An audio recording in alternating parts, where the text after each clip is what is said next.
ರಾಜಕೀಯ ವಿವಾದಾತ್ಮಕ ಹೇಳಿಕೆಗಳಿಂದ ಕೊಂಚ ಬ್ರೇಕ್ ತೆಗೆದುಕೊಂಡಿದ್ದ ಡಿಸಿಎಂ ಡಿಕೆ ಶಿವಕುಮಾರ್ ಇದೀಗ ಮತ್ತೆ ಟ್ರ್ಯಾಕ್ಗೆ ಬಂದಂತೆ ಕಾಣಿಸಿದೆ. ಈಗಾಗಲೇ ಮುಸ್ಲಿಮರಿಗೆ ಗುತ್ತಿಗೆಯಲ್ಲಿ ಮೀಸಲಾತಿ ಘೋಷಿಸಿ ಸರ್ಕಾರ ಭಾರಿ ಮುಜುಗರಕ್ಕೆ ಈಡಾಗಿತ್ತು. ಇದೀಗ ಮುಸ್ಲಿಮರನ್ನ ಓಲೈಸುವ ಅವರ ಪರ ಮಾತನಾಡುವ ಬರದಲ್ಲಿ ಡಿಕೆಶಿ ಮತ್ತೊಂದು ಎಡವಟ್ಟು ಮಾಡಿಕೊಂಡಿದ್ದಾರೆ. ಮುಸ್ಲಿಮರ ಮೀಸಲಾತಿಗಾಗಿ ಸಂವಿಧಾನವನ್ನ ಬೇಕಾದರೂ ತಿದ್ದುಪಡಿ ಮಾಡಲು ಸಿದ್ಧರಿದ್ದೇವೆ ಅಂತ ಡಿಕೆಶಿ ಹೇಳಿರೋದು ಸಾಕಷ್ಟು ಆಕ್ರೋಶಕ್ಕೆ ಕಾರಣವಾಗಿದೆ. ಎಸ್, ಹೋದಲ್ಲಿ ಬಂದಲ್ಲಿ ಬಿಜೆಪಿ ಸಂವಿಧಾನವನ್ನ ತಿದ್ದುಪಡಿ ಮಾಡ್ತಿದೆ ಅಂತ ಟೀಕಿಸುತ್ತಿದ್ದ ಕಾಂಗ್ರೆಸ್ಗೆ ಇದೀಗ ಡಿಕೆಶಿಯಿಂದಲೇ ಭಾರಿ ಮುಜುಗರವಾಗಿದೆ. ಮುಸ್ಲಿಮರಿಗೆ ಸಮಾಜದಲ್ಲಿ ಮುಂದೆ ಬರಲು ಅಭಿವೃದ್ಧಿಯಲ್ಲಿ ಭಾಗಿಯಾಗಲು ನಾವು ಅವಕಾಶ ಕೊಡಬೇಕು. ನಮ್ಮ ಕೆಲಸಗಳಿಗೆ ವಿರೋಧ ಪಕ್ಷದವರು ಅಡ್ಡಿಪಡಿಸಿ ಕೋರ್ಟ್ ಮೊರೆ ಹೋಗ್ಬೋದು, ಆದರೆ ಒಳ್ಳೆಯ ದಿನ ಬಂದೇ ಬರುತ್ತೆ. ಸಂವಿಧಾನದ ಬದಲಾವಣೆಯೂ ಆಗಲಿದೆ. ಸಂವಿಧಾನ ಬದಲಾಯಿಸುವ ತೀರ್ಪುಗಳು ಸಹ ಇವೆ ಅಂತ ಡಿಕೆಶಿ ನೀಡಿರುವ ಹೇಳಿಕೆಗೆ ಬಿಜೆಪಿ ನಾಯಕರು ತೀವ್ರ ವಿರೋಧ ವ್ಯಕ್ತಪಡಿಸುತ್ತಿದ್ದಾರೆ. ಸಂಸತ್ನಲ್ಲಿ ಡಿಕೆಶಿ ಮಾತು ಪ್ರಸ್ತಾಪಿಸಿ ನಡ್ಡಾ ಪಂಚ್. ಡಿಸಿಎಂ ಡಿಕೆಶಿ ಆಡಿದ ಇದೊಂದು ಮಾತು ರಾಜ್ಯಸಭೆಯಲ್ಲೂ ಪ್ರತಿಧ್ವನಿಸಿದೆ. ಲೋಕಸಭೆ ಮತ್ತು ರಾಜ್ಯಸಭೆಯಲ್ಲೂ ಈ ವಿಷಯ ಪ್ರತಿಧ್ವನಿಸಿದ್ದು ಆಡಳಿತ ಮತ್ತು ಪ್ರತಿಪಕ್ಷಗಳ ನಡುವೆ ಭಾರಿ ಗದ್ದಲ, ಕೋಲಾಹಲ, ಮಾತಿನ ಚಕಮಕಿ ನಡೆಯಿತು. ಮೇಲ್ಮನೆಯಲ್ಲಿ ಸಚಿವರಾದ ಕಿರಣ್ ರಿಜಿಜು ಹಾಗೂ ಜೆಪಿ ನಡ್ಡಾ ಡಿಕೆಶಿ ಮಾತು ಪ್ರಸ್ತಾಪಿಸಿ ವಿರೋಧ ಪಕ್ಷಗಳಿಗೆ ಸಖತ್ತಾಗಿ ಕೌಂಟ್ ಕೊಟ್ಟರು. ಅಲ್ಲದೆ ಬಿಜೆಪಿ ಸದಸ್ಯರು ಡಿಕೆಶಿ ರಾಜೀನಾಮೆ ನೀಡುವಂತೆ ಒತ್ತಾಯಿಸಿದರು. ಇನ್ನು ಸ್ವಯಂ ಘೋಷಿತ ಸಂವಿಧಾನದ ರಕ್ಷಕ ರಾಹುಲ್ ಗಾಂಧಿ ಈಗ ಎಲ್ಲಿದ್ದೀರಿ ಅಂತ ಬಿಜೆಪಿಯ ಐಟಿ ಸೆಲ್ನ ಮುಖ್ಯಸ್ಥ ಅಮಿತ್ ಮಾಳವಿಯಾ ಲೇವಡಿ ಮಾಡಿದ್ದಾರೆ.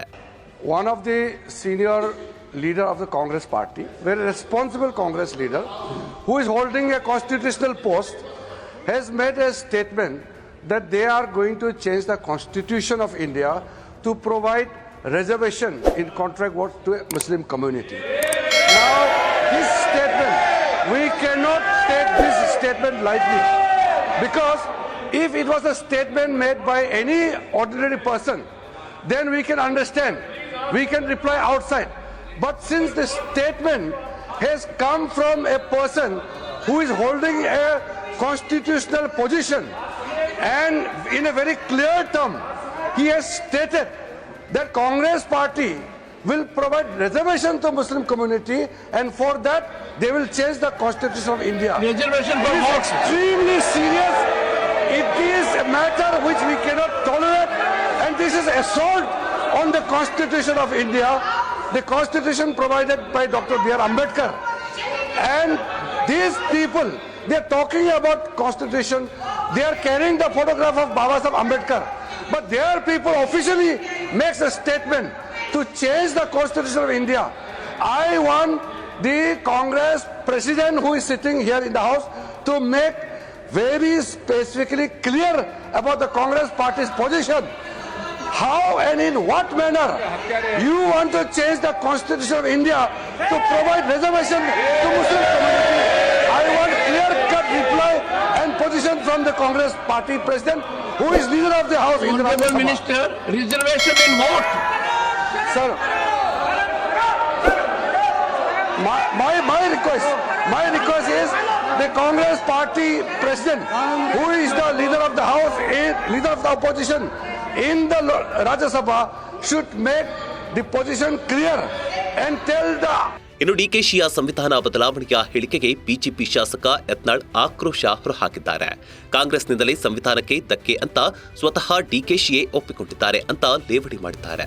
ಬಿಜೆಪಿ ಶಾಸಕ ಸುನಿಲ್ ಕುಮಾರ್ ಕೂಡ ಡಿಕೆಶಿ ಹೇಳಿಕೆಗೆ ಏನ್ ಕ್ರಮ ತಗೋತೀರಿ ಅಂತ ಸಿಎಂ ಸಿದ್ದರಾಮಯ್ಯರವರನ್ನ ಪ್ರಶ್ನಿಸಿದ್ದಾರೆ. ನೋಡಿ, ಈ ಭಾರತೀಯ ಜನತಾ ಪಾರ್ಟಿ ಅಧಿಕಾರ ಬಂದರೆ ಸಂವಿಧಾನ ಬದಲಾವಣೆ ಮಾಡ್ತಾರೆ. ಸಂವಿಧಾನವನ್ನು ಬಾಬಾ ಸಾಹೇಬ್ ಅಂಬೇಡ್ಕರ್ ಬರೆದ ಸಂವಿಧಾನವನ್ನು ಪೂರ್ತಿ ತೆಗೆದು ಹಾಕ್ತಾರಂತೇನು ಒಂದು ರೀತಿ ಇಡೀ ದೇಶದ ಜನರನ್ನು ಇಷ್ಟು ದಿವಸ ಕಾಂಗ್ರೆಸ್ನವರು ಹೇಳ್ಕೊತ ಬಂದಿದ್ರು. ಆದರೆ ಇವತ್ತು ಕರ್ನಾಟಕದ ಉಪಮುಖ್ಯಮಂತ್ರಿ ಅವರು ಇವತ್ತು ಸಂವಿಧಾನದಲ್ಲಿ ಬದಲಾವಣೆ ಮಾಡ್ತೀವಿ ಅಂತ ಮಾತನ್ನು ಇವತ್ತು ಹೇಳ್ತಾ ಇದ್ದಾರೆ. ಅಂದರೆ ಯಾರು ಸಂವಿಧಾನ ಬದಲಾವಣೆ ಮಾಡೋರು, ಯಾರು ಸಂವಿಧಾನಬದ್ಧವಾಗಿ ನಾವು ಕೇಳ್ತಾ ಇರೋದು ಕರ್ನಾಟಕದಲ್ಲಿ ಏನು ಮೊನ್ನೆ ಗುತ್ತಿಗೆಯಲ್ಲಿ 4% ಮುಸ್ಲಿಮರಿಗೆ ಏನು ಮೀಸಲಾತಿಯನ್ನು ಕೊಡೋದನ್ನ ವಿರೋಧ ಮಾಡಿನೇ ನಾವು ಮೊನ್ನೆ ಗಲಾಟೆ ಮಾಡಿದ್ವಿ.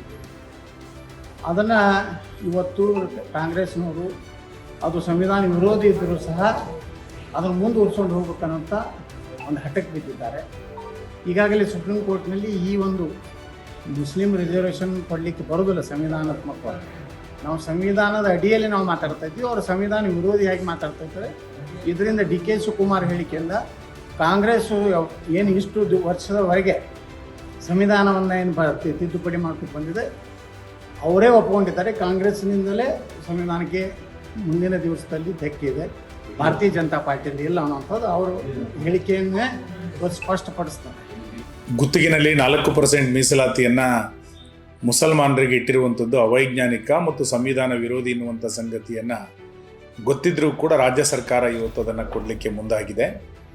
ಮತ್ತು ಇದು ಅವೈಜ್ಞಾನಿಕ ಸಂವಿಧಾನ ವಿರೋಧಿ ಅನ್ನೋದನ್ನು ಸ್ವತಃ ಉಪಮುಖ್ಯಮಂತ್ರಿಗಳಾದಂಥ ಡಿ ಕೆ ಶಿವಕುಮಾರ್ ಅವರು ಇವತ್ತು ಒಪ್ಕೊಂಡಿದ್ದಾರೆ. ಇದರ ಅರ್ಥ ಕಾನೂನು ಬಾಹಿರ ಅಂತ ಗೊತ್ತಿದ್ದರೂ ಕೂಡ ಸದನದಲ್ಲಿ ಅದನ್ನು ಮಂಡನೆ ಮಾಡುವಂಥದ್ದನ್ನು ಮಾಡಿ ಜನರಿಗೆ ಘೋರ ಅನ್ಯಾಯವನ್ನು ಮಾಡುವಂಥ ಕೆಲಸವನ್ನು ಈ ಸರ್ಕಾರ ಇವತ್ತು ಮಾಡಿದೆ.